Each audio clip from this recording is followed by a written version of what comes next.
Në këtë video do t'ju çoj në një kantinë shqiptare, të cilën e kam parë në rrjetet sociale, kantina Abaja në Arapaj, në Durrës pra.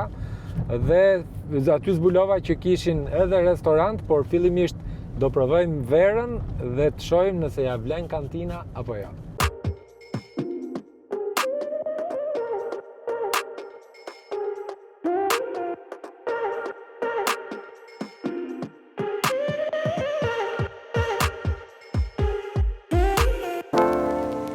Ne ishim në Durrës dhe u kthyem për tek kantina pasi ishte vetëm 20 minuta larg. Fshati Arapaj ishte shumë piktoresk, e kisha dëgjuar por nuk kisha qenë ndonjëherë. Erdhëm me Google Maps dhe nuk patëm vështirësi për ta gjetur. Tra 300 metri, svolta a sinistra. Sapo u ofruam më bëri përshtypje ambienti i jashtëm që ishte shumë i bukur. Gjelbrim, shpend dhe objekte relike të vendosura me kujdes dhe detaje. Realisht i vlerësoj restorantet që mendojnë edhe për një kënd të vogël për fëmijët, pasi është mundësi ideale për t'i mbajtur larg ekraneve dhe telefonave. Edhe ambienti brenda më pëlqeu, kishte ruajtur të njëjtin stil duke përdorur objekte të dekadave të kaluara.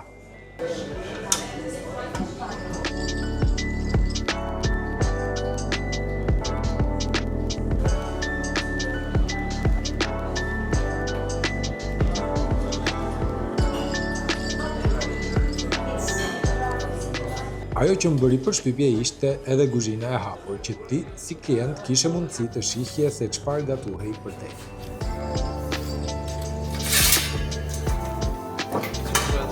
Menuja ishte e plot, kishte gjithçka, por ne erdhëm më shumë për një gotë verë, por u joshëm nga tavolinat që kishim afër dhe porositëm një shishe verë të zi, që kushtonte 1700 lek, një sallatë 650 lek, një antipast për 2 persona që kushtoi 1200 lek.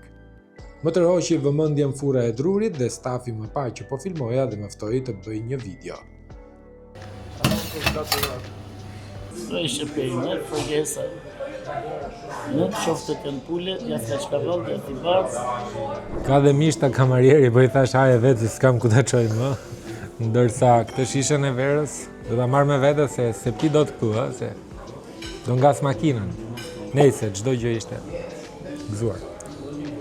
Pas kësaj porositëm edhe një ëmbëlsirë sufle që kushtoi 500 lek dhe këtu e mbyllëm tavolinën. Ishte një eksperiencë shumë e bukur dhe mu duk vetja si jashtë shtetit, pasi kishte shumë të huaj që kishin ardhur për të provuar shijen e verës shqiptare. E pyeta kamarierin nëse mund ta marr me vete verën e mbetur dhe ai më tha se kishin edhe një dyqan të vogël ku mund të blije edhe shishet e tjera. Ajo shishja e verës më pëlqeu shumë, sheshi i zi dhe ndaj po shkoj ta shoh një herë te dyqani të marr capër në shtëpi. Si je? Mirë. Unë jam Iliri, isha poshtë tek restoranti, konsumova një drek. Shishja e verës më pëlqeu, jo se dreka nuk më pëlqeu dhe çunat më thanë që është dhe një dyqan këtu sipër dhe tash shoh një herë. Kërkoj ndjesë para sepse unë jam me kamera. Ke problem? Unë kam parë vlogjet tuaj në YouTube. Në fakt, me thënë drejt, unë e kam bezdi pjesën e kamerave. Kam pëlqyer videot e juaja dhe patjetër që mund të merrem pa problem. Okej, faleminderit, e vlerësoj shumë të. Asgjë tjetër. Atëherë, meqense jemi me kamera, ta vendosim pak të. Patjetër që po. Faleminderit. Atëherë, unë jam Iliri, ju ishit? Elena, Gzoen. Kënaqësi. Faleminderit ju. Atëherë, siç po thoja Elena, unë isha poshtë në restorant dhe më duket se konsumova këtë sheshin e zi. Po, dhe si u duk?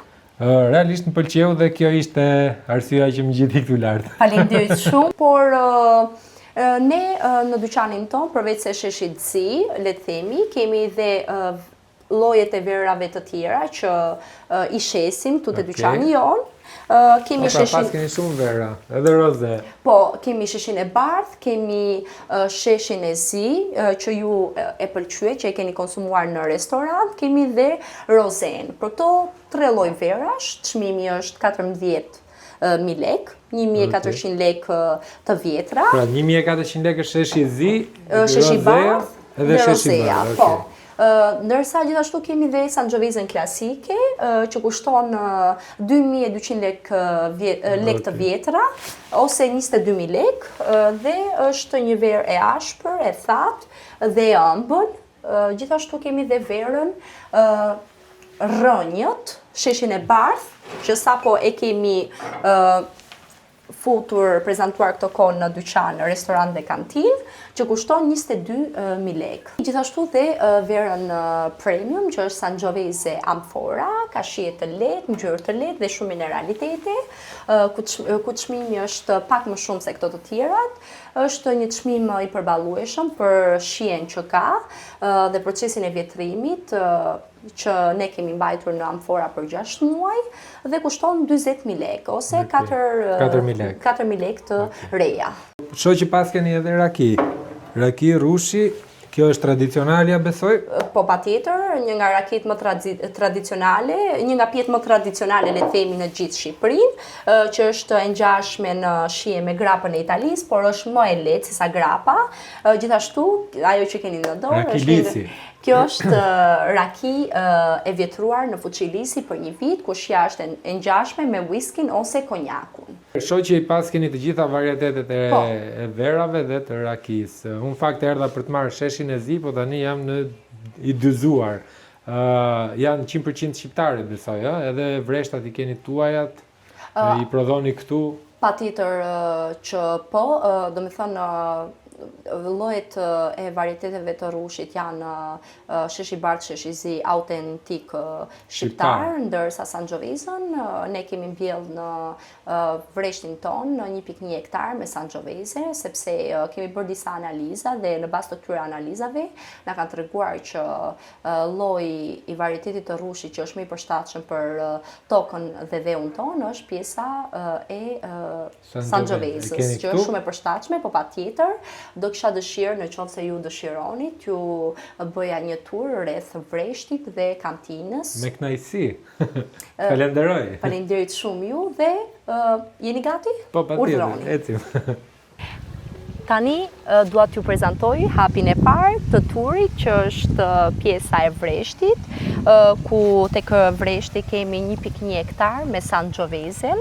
Kjo është dhe pjesa e 1.1 hektarve me Sangiovese, që tani është përfunduar vjelja e rushit. Ajo që do t'ju thoja unë është që vjelja e rushit në përgjithësi në Shqipërinë do të në javën e 2 dhe në javën e 3 të shtatorit, por në qoftë se ne kemi një verë të nxehtë, le të themi, jo të ngrohtë, kemi një spostohet, pra vilet më shpejt, në fund gushtit ndoshta. Shumë e vërtet, dhe ajo që do t'ju thoja është që ne kemi vendosur që në vreshtin ton, në çdo hektar të le themi të mbajnë disa shishe me ujë dhe sheqer brenda. Pse? Është një si tip kurthi për të mbledhur insektet dhe diçka natyrale dhe jo me kimikate ndaj pjesës së rushit. Domethënë po thua që është totalisht bio rushi. Patjetër. Dhe gjithashtu, në qoftë se mund ta shihni, pjesa e tokës është një nga pikat kryesore për le të themi për rritjen, zhvillimin e rushit, sepse dheu është i përbërë nga rëra dhe balta që jep rrënjës së rushit, lagështirë dhe thatësirë në të njëjtën kohë. Nuk e dija edhe këtë.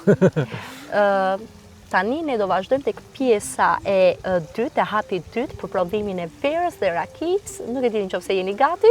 Patjetër që po, verës dhe rakis. Po. Tani do zihejmë vera, apo do më tregosh proceset? Do zihejmë rakis, e vera nuk zihet. Çfarë të dëshironi ju, dhe verë dhe raki tek pjesa e kantinës, ne do zbulojmë më shumë rreth prodhimit të verës dhe rakis. Është larg? Le të themi 10 sekonda nga këtu. Okej, shkoj. Urdhroni. Faleminderit.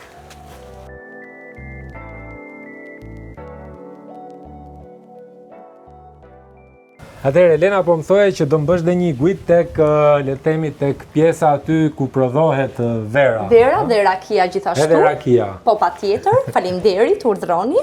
Ky është hapi i parë i prodhimit të verës dhe rakis, por hapi i parë fillon me vjeljen e rushit nëpërmjet mënyrës tradicionale dhe manuale, nëpërmjet duarve, po.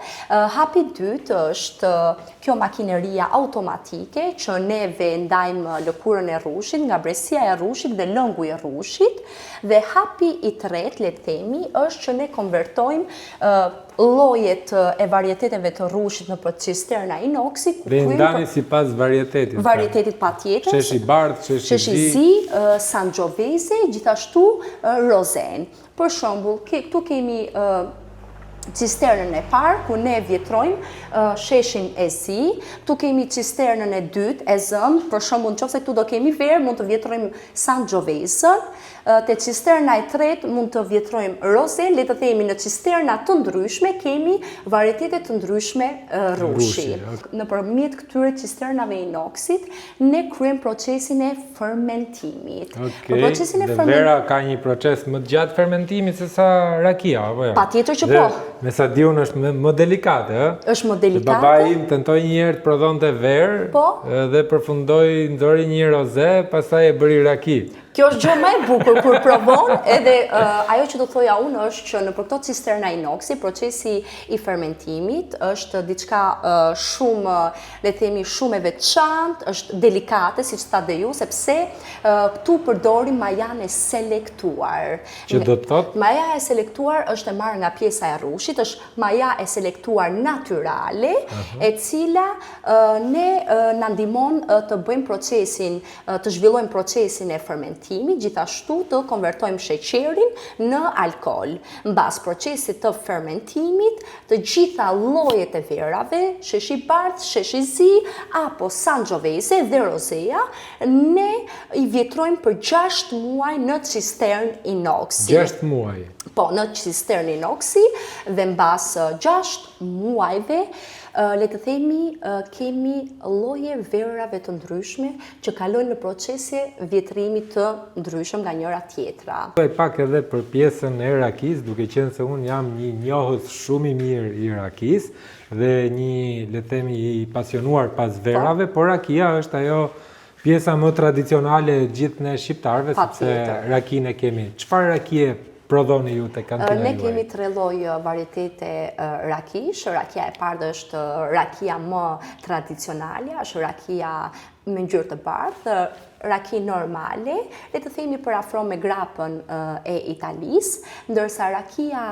varieteti i dytë i rakisë është rakia me ngjyrë të kaftë, ku ne vjetrojmë në fuqi lisi francez për një vit, tek rakia ngjyrë kafë, le të themi dominon shija e çokoladës, vaniljes apo shija e vjetër e fuqive të lisit, për shkak të vjetrimit në fuqitë e lisit për një vit, dhe rakia le themi, lloji i tretë i rakis është një nga rakit më të shituara që tani është bërë sold out, rakia e Shegës. Kush është personi që deguston ose provon gotën e parë të verës apo dhe të rakis pas prodhimit? Personi i parë i cili provon gotën e verës dhe rakis është enologu, i cili prodhon verën dhe rakin në kantinën tonë, dhe mbas kësaj, mbas atij neve pjesa tjetër që e servir në pjesën e restorantit, mësojmë informacione se si... merrni dhe trajnimin e duhur. Patjetër që po. Po mësoje për degustimin. Pra që është një nga pikat tuaja më të forta, qoftë të kantinës apo dhe të restorantit, sepse në fakt ju pash që bënit një shpjegim të detajuar kryesisht tek turistët e huaj, sepse edhe ata janë më të interesuar për t'u njohur me produktet vendase, se ne shqiptarët e kemi pak të që shkojmë diku jashtë dhe preferojmë që të marrim një shishe të shtrenjtë apo ku diun, kurse të huajt kur vinë kërkojmë prodhimet lokale. Të huajt kërkojnë që të dinë pikë së pari informacion çfarë janë duke pirë, çfarë janë duke shijuar, me çfarë duhet ta konsumojnë. Ajo që do t'ju thoja unë është që ne nëpërmjet degustimit eksplorojmë shije të ndryshme të verës apo llojeve të rakisë. Nëpërmjet degustimit ne jemi më afër klientit për të ditur opinionet që edhe ku jemi, dhe ku jemi dhe për të ditur opinionet e tyre për produktet tona. Gjithashtu, ajo që do t'ju thoja unë është që gjithmonë në momentin që bëhet, le të themi, zhvillohet një degustim, klientit i ofrohet një mundësi që nëpërmjet degustimit të shijojnë verën, por duke e kombinuar me ushqimin, dhe për të parë ndryshimet se si mund ta konsumosh një verë pa ushqim dhe një verë me ushqim, diçka të kombinueshme. Tani, jeni gati që të eksplorojmë bunkerin ose kantinën e dytë, ku ne kemi Është vjetrimin e larg nga verës këtu? të Rakis. Është 1 minutë ose le të themi më pak se 1 minutë nga bunkeri i parë, nga kantina e parë. Okej, shkojmë atë. Urdhroni. Çfarë bëni atje?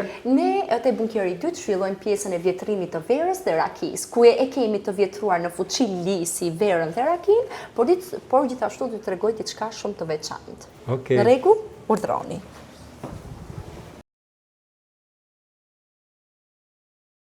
Atëherë, Elena, më thuaj tani erdhëm tek bunkeri i dytë këtu, ç'a kryet këtu, cili është proces? Te bunkeri i dytë ne kryejmë ose zhvillojmë procesin e vjetrimit të verës dhe rakis në fuqi lisi francez, gjithashtu Jam shumë dhe në dy kurioz ta llojet shoh. e amforës, urdhroni, ju lutem. Okej. Ti që ka krejt më ndryshe. Po patjetër, gjithashtu, vetëm sa të mbyll pak derën sepse nuk ju vjen drita mirë këtu. Okej, e keni më mirë kështu. Ky është bunkeri i dytë, që ne zhvillojmë procesin e vjetrimit të verës dhe rakis në fuqit e lisit, po, fuqit e lisit si që a thash dhe pak më parë, përmbajnë aromatika të ndryshme që a përcjellin verës dhe rakis, një fuqi lisi përmban 228 litra me Sa verë litra ose verë raki. prodhoni në vit? Të gjitha varietetet. Le të themi, në bazë, kjo varet në bazë të motit, se si, le themi, Pra, varet nga prodhimi i rushit, do të thuash, apo Jo. dhe nga fermentimi, procesi fermentimit. përveç se kësaj, baza, le të themi, faktori i parë është pjesa e motit, sepse në qoftë se kemi një mot mesdhetar të mirë, ne mund të prodhojmë, le të themi 20.000 shishe me 20.000 shishe. Po, me 6 lloje verash dhe 3.200 shishe me 3 lloj varietete rakish. Por përveç se fuqive të lisit, ajo që dua t'ju tregoj është një nga produktet më të veçanta Kjo që është ne balte? kemi. Balte, po është amfora Cocho Pesto, që e kemi blerë në Itali dhe kjo amfor i jep verës shije më të lehtë, ngjyrë më të lehtë dhe i jep verës shumë mineralitete. Këtu mbajmë të vjetruar Sangiovese për 6 muaj. Atëherë, Elena, më the Po. që keni 6 varietete të ndryshme rushi, nga Po. të cilat, jo, e ngatrova.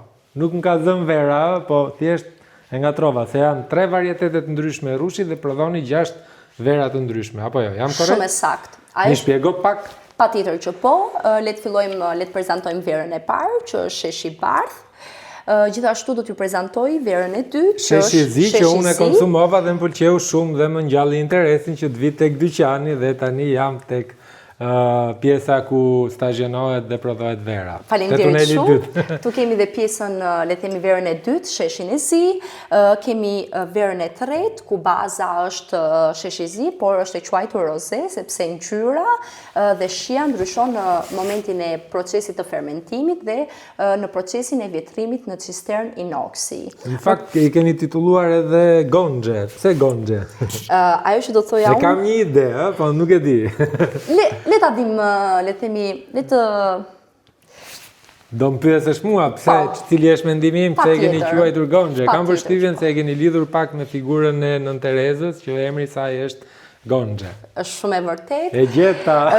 Kjo është një nga arsyet e para që ne përveç se rozes, një nga, do me thënë sepse verat në përgjithësi roze mbajnë vetëm emrin bazë që është roze në lidhje me ngjyrën e verës dhe shijen e verës, por gjithashtu ne kemi quajtur Gonxhe për shkak të emrit autentik shqiptar që lidhet me Nën Terezën, por jo vetëm për këtë, por gjithashtu kjo lidhet dhe me kuptimin e një trëndafili Të sapoqelur, të sapoqelur. Okej, perfekt. për Më këtu- pëlqen ideja dhe është për t'u përgëzuar. Faleminderit se shumë. Në një farë mënyrë edhe është një vlerësim për figurën e Nën Terezës dhe këtë ju përgëzoj. Le të vazhdojmë te pjesa e katërt e verës, Okej. që është Sangiovese klasike. Për Sangiovesen klasike ne kemi 2 hap vjetrimi, jo një. Hapi i parë për gjitha llojet e verave, siç ju shpjegova më parë, është për 6 muaj në cistern inoksi. Këtu kam një pyetje, si mendoni, ku është hapi i dytë? Hapi dytë kam përshtypjen se tek cisternat e drurit. Bravo, tek specialist, tek fuqitë Fuqitë e e drurit, lisit, po, fuqitë e drurit ose fuqitë e lisit francez, ku ne e vjetrojmë verën për një vit, ku Sangiovese klasike nga fuqitë e lisit, siç ju thash më parë, merr aromatika të ndryshme, siç është aromatika e vaniljes, çokoladës dhe shija e vjetër e fuqive të lisit. Tani dua t'ju prezantoj një nga verat më premium që ne kemi për shkak të procesit të vjetrimit, për shkak Ky ka 3 të llojit të procese shishes. vjetrimi apo 2? Shumë e vërtet, 3 hapa procesi vjetrimi. Këtu kemi Sangiovesen Premium. Shiko, mos zbulo shumë, se po të vi dhe një herë tjetër, unë do hap një kantim vetë. Na ke dhe ne aty pastaj. Gjithashtu, ajo që do thoja unë për Sangiovese Premium, këtu kemi verën më të veçantë, që është Sangiovese Premium, ku nuk kemi një hap vjetrimi, nuk kemi 2 hapa vjetrimi, por kemi 3 hapa vjetrimi. Hapi parë është 6 muaj në cisternë inoksi, hapi dytë është një vit në fuqi lisi. Dhe hapi tretë, ne e vjetrojmë për 6 muaj në amfora Cocho Pesto. Atëherë, Elena, jam shumë kurioz ta di dhe ndryshimin midis Sangioveses dhe Sangiovese Premium, apo jam gabim, ë? Janë i njëjti varietet rrushi, por kemi, ajo që do t'ju thoja unë është që Sangiovese Premium ka shije më të lehtë, ngjyrë më të lehtë, ka shumë mineralitete për shkak të procesit të vjetrimit në amfora. Por, në qoftë se ne kemi vjelje të njëjtë të Sangioveses 2023 për të dyja, kemi dhe përqindje alkoolit të njëjtë. Të njëjtë. Po, në qoftë se kemi vjelje të ndryshme të Sangioveses 2023-2022, le të themi përqindja e alkoolit do të jetë e ndryshme. Këtu kemi 2 vjelje të ndryshme të Sangioveses. Kemi Sangiovesen e vitit 2022, ku përqindja e alkoolit është 14%, ndërsa kemi Sangiovese Premium të vitit 2000, vjeljes të vitit 2023, ku përqindja e alkoolit është 15%. Ajo që ju thash pak më parë, vjelje të ndryshme të rrushit dhe përqindja e alkoolit e ndryshme për të dyja llojet e verës. Por në qoftë se kemi vjelje të njëjtë, përqindja e alkoolit është e njëjtë. Tu kemi rrënjët, por baza është sheshi i bardhë. Sheshi i bardhë, është verë e bardhë? Po, është verë e bardhë, është një nga produktet e reja që ne kemi prezantuar kohëve të fundit këtu në restorant, në kantinë dhe në dyqan. Ne kemi quajtur sheshin e bardhë të ri, le të themi rrënjët, sepse baza sheshi bardhë, por procesi i vjetrimit është ndryshe nga sheshi i bardhë klasik. Si bëhet procesi i vjetrimit? Kemi 2 hapa vjetrimi. Hapi parë për të gjithë llojet e verave është 6 muaj në cisternë inoksi dhe hapi dytë është për 1 vit në fuqi lisi.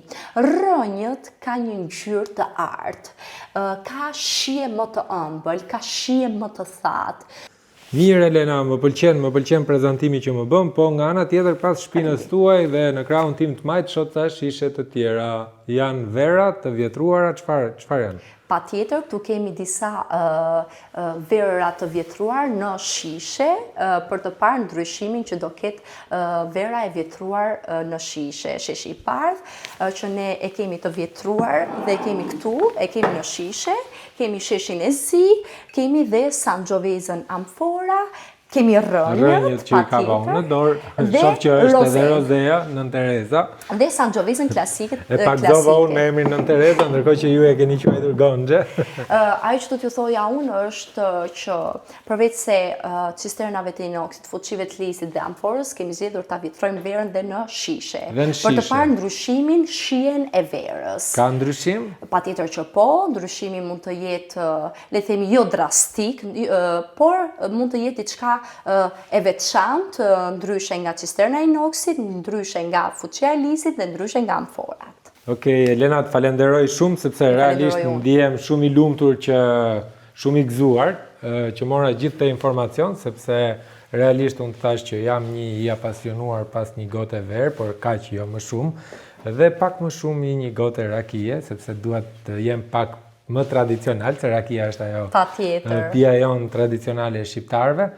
dhe më lejo t'ju përgëzoj për gjithë punën tuaj dhe shërbimin që i ofroni të gjithë shqiptarëve dhe uroj që kjo kantinë t'i zgjeroj kufinë e saj tashmë mos prodhoj vetëm për brenda kufinëve shqiptar, por shishet tuaja të eksportohen edhe jashtë Shqipërisë. Faleminderit shumë. Kënaqësia ishte imja që ju mora me vete për një tur për prodhimin e verës dhe rakis në kantinën tonë, gjithashtu në Vreshtin dhe në dyqanin që ne kemi disa nga produktet tona.